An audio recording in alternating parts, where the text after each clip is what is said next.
오늘 하나님을 아는 자의 축복이라는 주제를 가지고 여러분과 함께 하나님 말씀 살펴보도록 하겠습니다.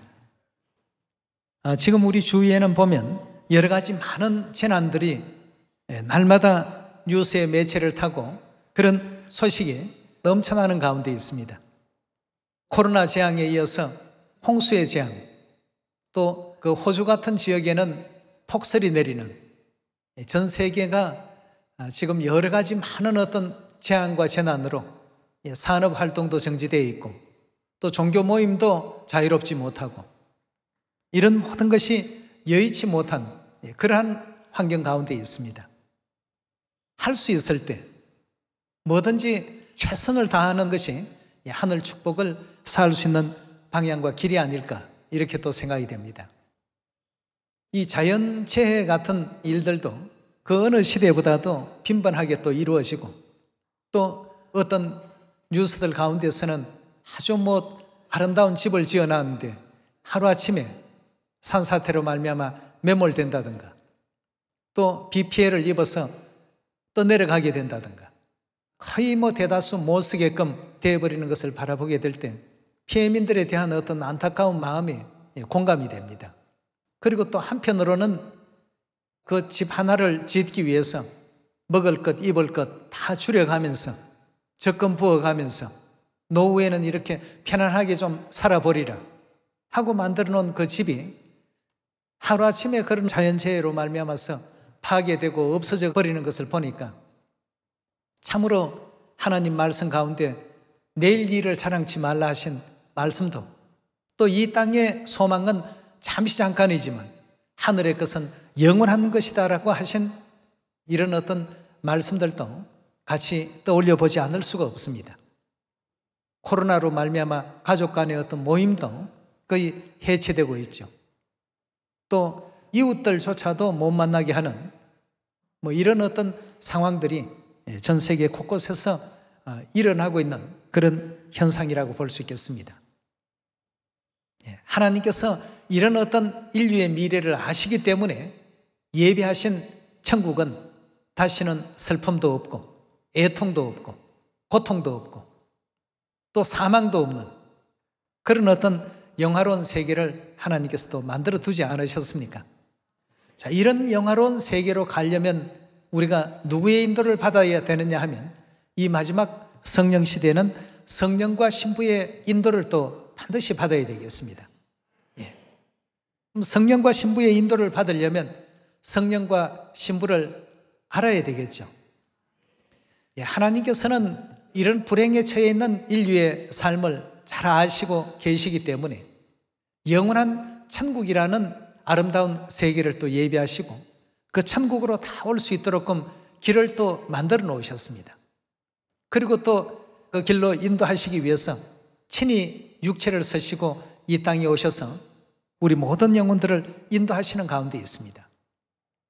그래서 때로는 길 가는 행인으로도 하나님께서 나타나시기도 하시고 때로는 평범한 모습으로도 나타나시고 어떤 모습을 가지고 이 땅에 우리 곁에 등장하신다 할지라도 시온의 자녀들은 그 하나님을 알아봐야 되겠습니다. 오늘날 이 시대에도 이 땅에 오신 우리 하나님을 믿는 사람도 있고 믿지 않는 사람도 있고 또 말씀은 전해 들었지만 그 말씀을 자기 것으로 소화하는 사람도 있고 소화하지 못하는 사람도 있습니다. 그건 왜냐하면 하나님께서 각 사람에게 나타나셔서 여러 가지 많은 시험의 도구가 되신다고 했습니다. 이사야서 8장의 말씀을 보시면 많은 사람들에게 등장하실 때 걸리는 돌, 거치는 반석이 되실 것이며 예루살렘 거민들에게는 함정과 올무가 되실 것이니 많은 사람들이 그로 인하여 넘어질 것이고 부러질 것이고 잡힐 것이고 걸릴 것이다 고 했습니다. 다시 말해서 하나님께서는 어떤 상황 속에서의 모습을 보인다 할지라도 끝까지 그 믿음을 지켜낼 줄 아는 이런 사람들을 찾고 계시는 가운데 있습니다. 그래서 오늘 인류 인생들에게 비춰진 하나님의 모습을 통해서 혹시 우리도 이런 때 저들과 같이 시험에 들지는 않았을까? 하나님께서는 전지전능하신 능력을 가지시고 수천 수만 가지의 기적을 이 시대 우리들에게도 능히 보여주실 수가 있는데 그리하지 아니하시고 언제나 참 소박한 모습 속에서 잠잠히 우리를 지금 이끌어가고 계시니까 이런 가운데서 하나님께서 각 사람 개개인마다의 그 모든 믿음을 시험해 보신다고 했습니다. 3500년 전 이스라엘 백성들이 애굽에서 나와서 가나안 땅을 목적지로 삼고 열심히 나아갔습니다. 나아갈 때 그 광야 생활 속에 하나님께서 주신 신명기 8장의 말씀이 어떤 말씀이 계셨습니까? 하나님을 믿는지 믿지 않는지 여부를 알려서 하나님께서 시험의 환경 가운데 두어보셨다고 했습니다. 때로는 우리를 낮춰놓기도 하시고 때로는 물이 없는 곳으로 이끌어도 보시고 때로는 양식이 없는 곳으로도 이끌어 보시고 그리고 또 양식을 풍성하게도 줘 보시고 또 부족한 그 물도 반석을 치니까 풍성하게 나오도록 허락도 해 놓으시고 여러 가지 많은 어떤 여건과 환경 속에서 자녀들에게 어떤 반응이 일어나는가를 광야 40년이라는 그 시간 속에서 전부 지켜보셨습니다. 그 광야 40년의 생애가 우리의 그림자의 역사라면 믿음의 광야길은 실체의 어떤 역사라고 볼 수 있겠습니다. 실제 이런 어떤 믿음의 시간을 오늘날 우리가 지금 걸어가고 있는 가운데 있습니다. 하나님께서 하나님을 얼마나 우리가 알고 있고 어떤 환경 속에서라도 하나님에 대한 믿음을 잃어버리는가 잃어버리지 않는가를 알아보시는 것이 성경에서 알려주고 있는 부분입니다. 아브라함이 하나님을 알아보고 영접했고 삭개오가 하나님을 알아보고 영접했고 백부장이 하나님을 알아보고 영접했고 또 마리아가 하나님을 알아보고 향유 한 옥합을 그 발에 부은 이 같은 어떤 일들은 전 세계 이 복음이 전파되는 곳곳마다 다 알려주라고 했습니다. 하나님을 알아보는 자들에 대한 그 축복이 어떠할 것인가를 하나님께서 이러한 자들을 통해서 결국 오늘날 우리에게 귀한 또 가르침을 지금 또 선사하고 계시는 가운데 있습니다. 오늘 여러분과 더불어서 베드로전서 2장을 한번 다 같이 한번 열어보도록 합시다. 베드로전서 2장 6절입니다. 경례 기록하였으되 보라 내가 택한 보배롭고 요긴한 모퉁이 돌을 시온에 두노니 저를 믿는 자는 부끄러움을 당치 아니하리라. 저를 믿는 자는 부끄러움을 당치 않을 것이라고 했지만 반대로 믿지 않는 자들에게는 부끄러움과 수치와 모멸과 영원한 그 형벌이 기다리고 있게 될 것입니다. 7절의 말씀 보시면 그러므로 믿는 너희에게는 뭐라고 했죠? 육체를 입고 이 땅에 오신 그 하나님을 믿는 너희에게는 하나님이 보배의 존재이지만 믿지 아니하는 자에게는 건축자의 버린 그 돌이 모퉁이의 머릿돌이 되고 또한 부딪히는 돌과 거치는 반석이 되었다 함이라. 저희가 말씀을 순종치 아니하므로 넘어지나니 이는 저희를 이렇게 정하신 것이라고 했습니다. 자, 믿는 자가 있고 믿지 않는 자가 있고 믿는 자의 결과와 믿지 않는 자의 결과. 믿는 자들은 하나님을 아는 자들로서 하나님을 대할 때 아브라함이 하나님을 어떻게 대했습니까? 삭개오는 하나님을 어떻게 대했으며 12의 혈루증을 앓은 여인은 하나님을 어떻게 대했으며 백부장은 하나님을 어떻게 대했으며 마리아는 또 하나님을 어떻게 대했습니까? 하나님을 아는 자와 하나님을 모르는 자, 하나님을 믿는 사람들은 하나님은 절대적인 보배입니다. 그러나 믿지 않는 자들에게는 걸리는 돌, 거치는 반석, 함정, 올무, 자신의 천국 가는 길에 있어서 모든 것이 다 걸리적거리는, 거치는 어떤 반석의 역할만 하게 될 것이라고 했습니다. 창세기 18장 1절의 말씀 보겠습니다. 여호와께서 만물의 상수리 숲을 근처에서 아브라함에게 나타나시니라. 오정쯤에 그가 장막문에 앉았다가 눈을 들어본즉 사람 셋이 맞은편에 섰는지라. 하나님께서 육체를 서시고 아브라함의 가정을 방문하셨습니다. 그가 그들을 보자 곧 장막문에 달려가 영접하며 몸을 땅에 굽혀 가로되 내 주여 내가 주께 은혜를 입어 사오면 원컨대 종을 떠나 지나가지 마옵시고 물을 조금 가져오게 하사 당신들의 발을 씻으시고 나무 아래에 씌우소서. 내가 떡을 조금 가져오리니 당신들의 마음을 쾌활케 하신 후에 지나가소서. 당신들이 종에게 오셨음이니이다. 그들이 가로되 내 말대로 그리하라. 아브라함이 급히 장막에 들어가 사라에게 이르되 속히 고운 가루 세 사알을 가져다가 반죽하여 떡을 만들라 하고 아브라함이 또 짐승떼에 달려가 기름지고 좋은 송아지를 취하여 하인에게 주니 그가 급히 요리한지라. 아브라함이 버터와 우유와 하인이 요리한 송아지를 가져다가 그들의 앞에 진설하고 나무 아래에 모셨으며 그들이 먹으니라. 여기 지금 보니까 아브라함이 하나님을 어떻게 했습니까? 영접해서 하나님께로부터 굉장히 귀한 축복을 또 받는 장면을 볼 수 있지 않습니까? 예, 내 자손이 하늘의 무별과 같이 많게 하리라는 이런 하나님의 축복도 받았고 대를 이을 수 있도록 이삭도 허락받게 되었고 많은 은혜와 또 은총을 받은 인물입니다.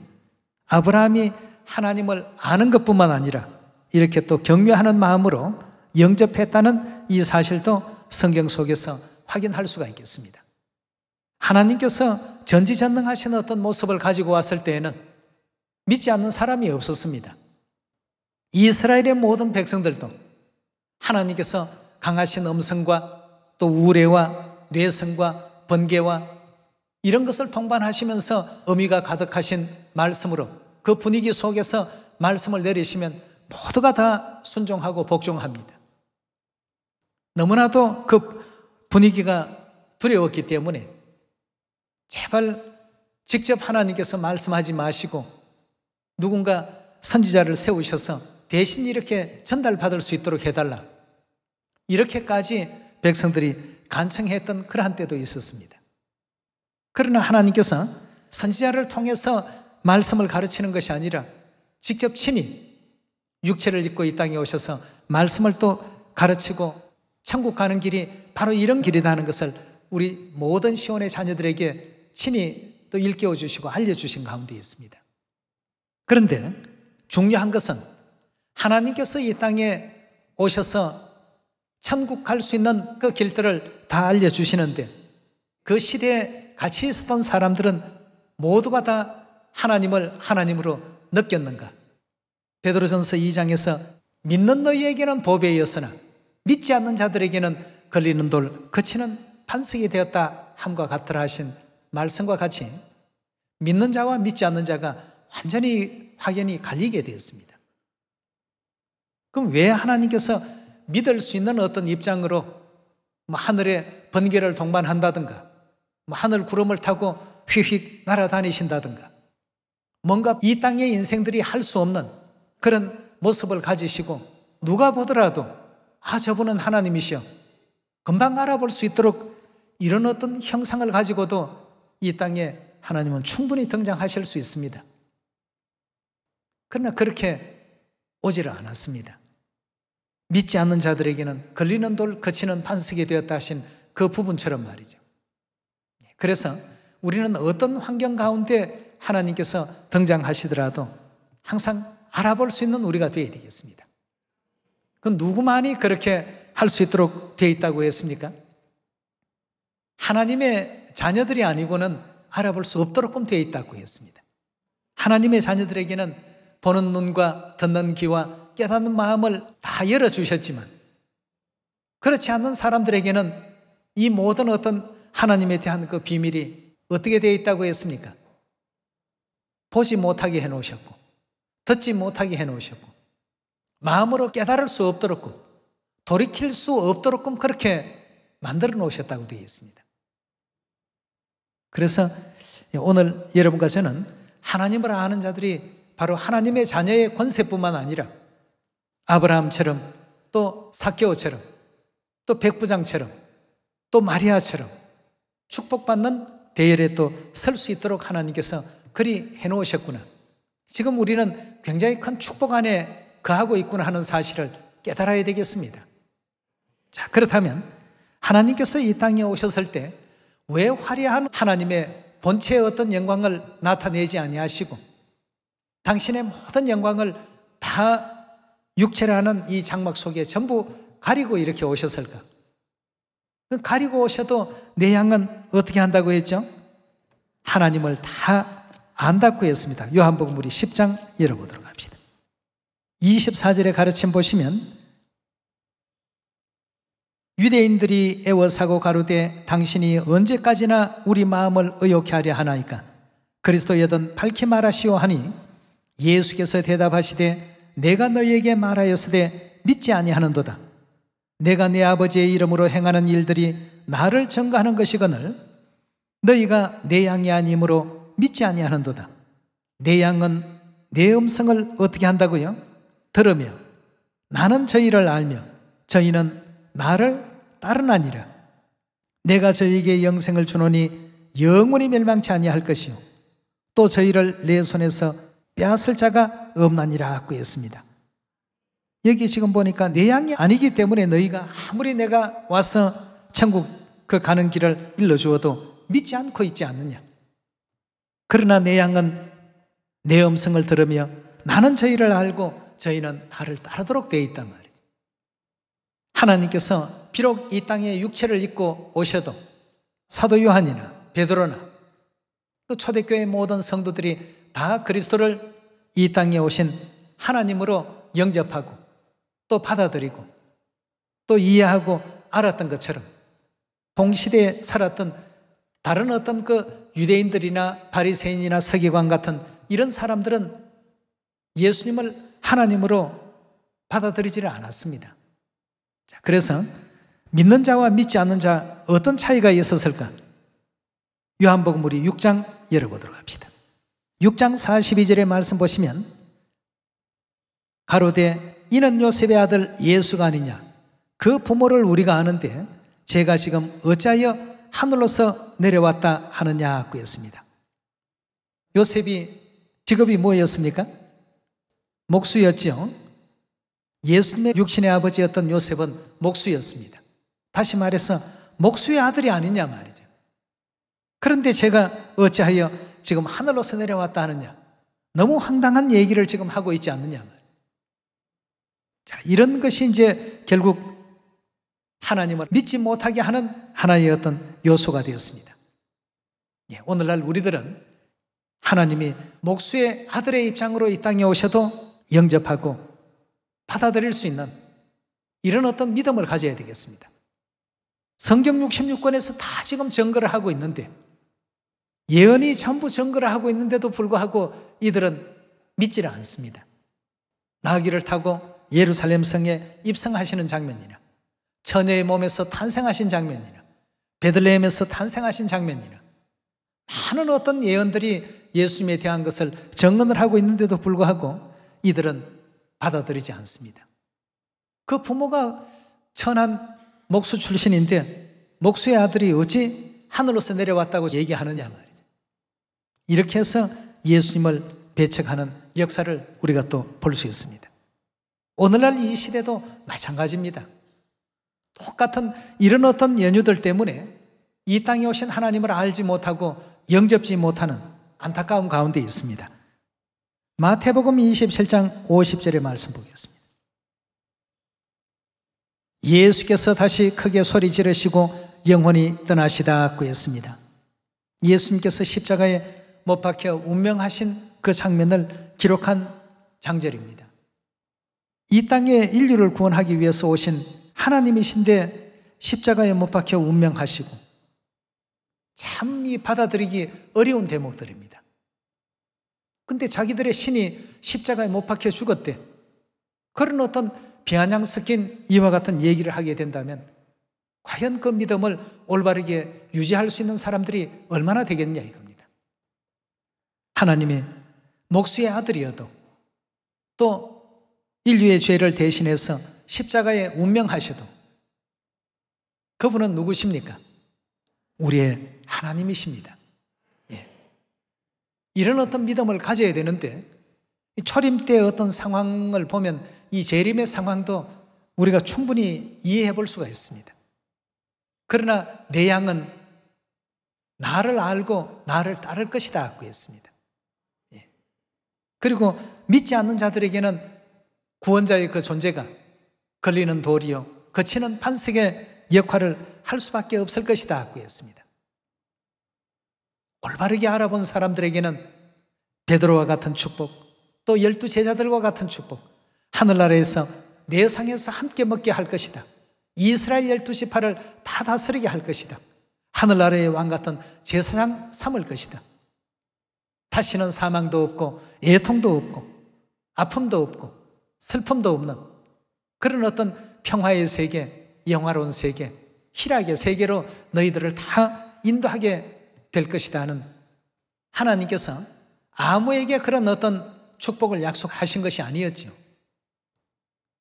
애굽 땅에서 이스라엘 백성들이 20세 이상 된 장정들이 60만이나 출발을 했지만 결국 가나안 땅까지 무사히 들어간 사람들은 2사람밖에 없었습니다. 수많은 어떤 상황이 있었기 때문에 상황에 전부 걸려버린 겁니다. 오늘날 우리도 하나님의 그 모습을 바라보게 될 때 목수의 모습으로 바라보는 사람도 있고 비록 목수의 어떤 일을 하셨다 할지라도 하나님으로 바라보는 사람도 있습니다. 십자가에 못 박혀 피조물들에게 운명하셔도 하나님으로 바라보는 사람들이 있고 세상 정권의 어떤 그 힘에도 능가하지 못하는 그런 어떤 아주 나약한 존재로서 바라보는 그런 사람들도 있습니다. 그러나 알고 보니까 그가 우리 모든 죄를 담당하기 위해서 그 같은 예언의 삶을 걸어가셨다는 것을 우리는 지금 알고 있지 않습니까? 예. 우리 하나님은 목수의 아들이어도 또 십자가에 못 박혀 운명하셔도 이단 소리를 들어도 사람들에게 인정을 받지 못해도 또 배우지 못하셔도 유괴 가족이 믿지 아니해도 또 친족들이 미쳤다고 예수님을 또 잡으러 다니는 일이 발생해도 항상 예수님 믿는 그 신앙에 대해서 핍박을 가해와도 그는 누구셨습니까? 하나님이셨습니다. 예. 그러나 사람들은 그 순간순간 보니까 하나님인데 저렇게 핍박을 당하실까? 하나님이신데 유괴 가족도 믿지 않을까? 하나님이신데 친족들까지도 미쳤다고 저렇게 잡으러 다니실까?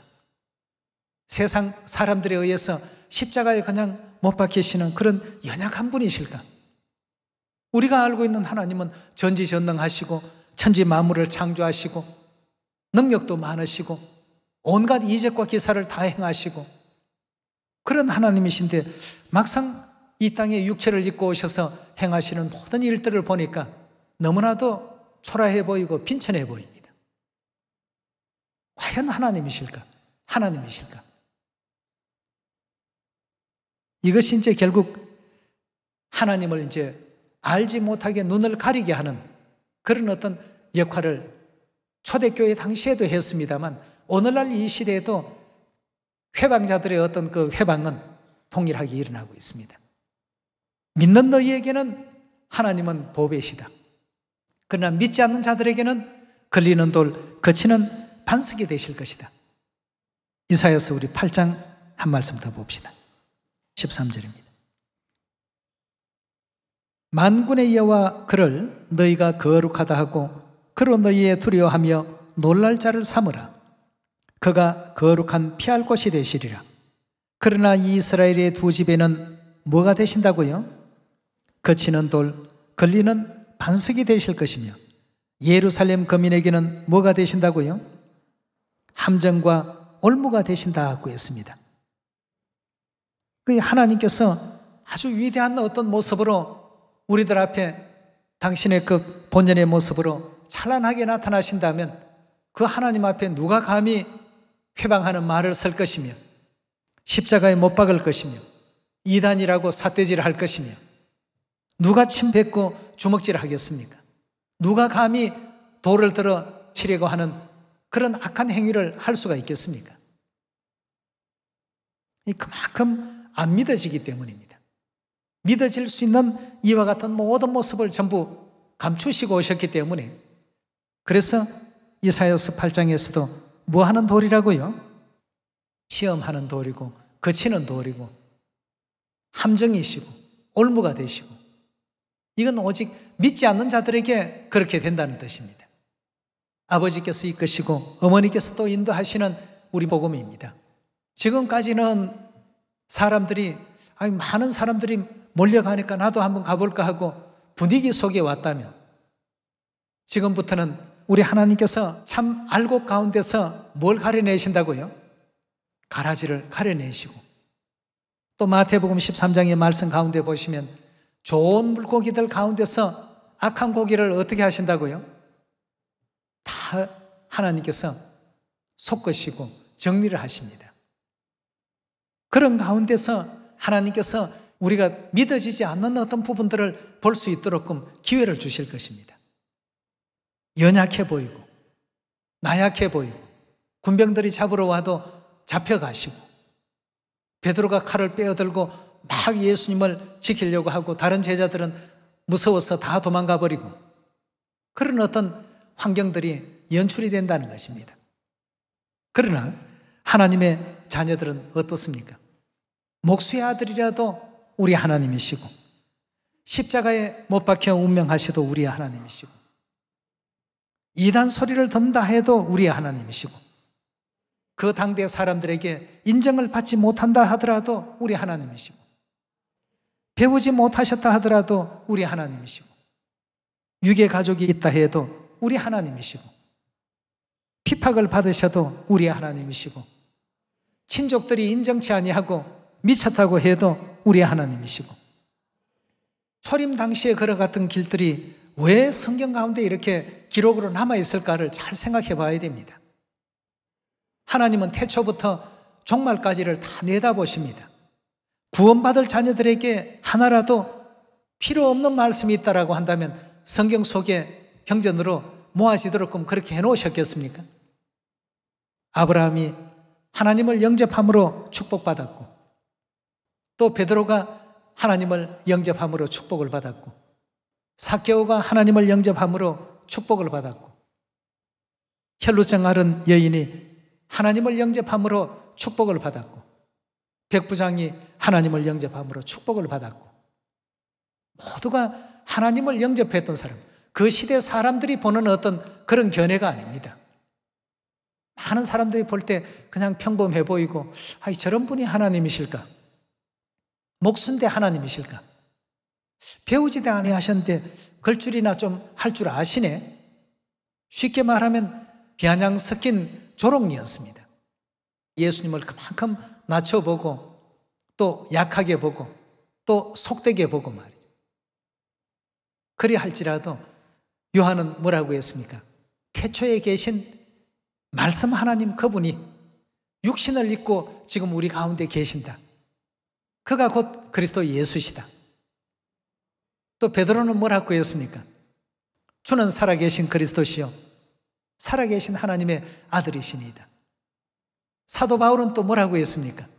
그는 근본 하나님의 본체시요 그는 전능하신 하나님이시라. 예수님께서 이 땅에 오셔서 여러 가지 많은 어떤 모습을 보여주어도 그 당대 제자들은, 또 초대교회 믿음을 가진 사람들은 그리스도께서 곧 하나님이심을 모두가 알아봤습니다. 때로는 연약하게 잡혀가는 모습도 보이시고, 때로는 아무것도 못하시는 모습도 보이시고,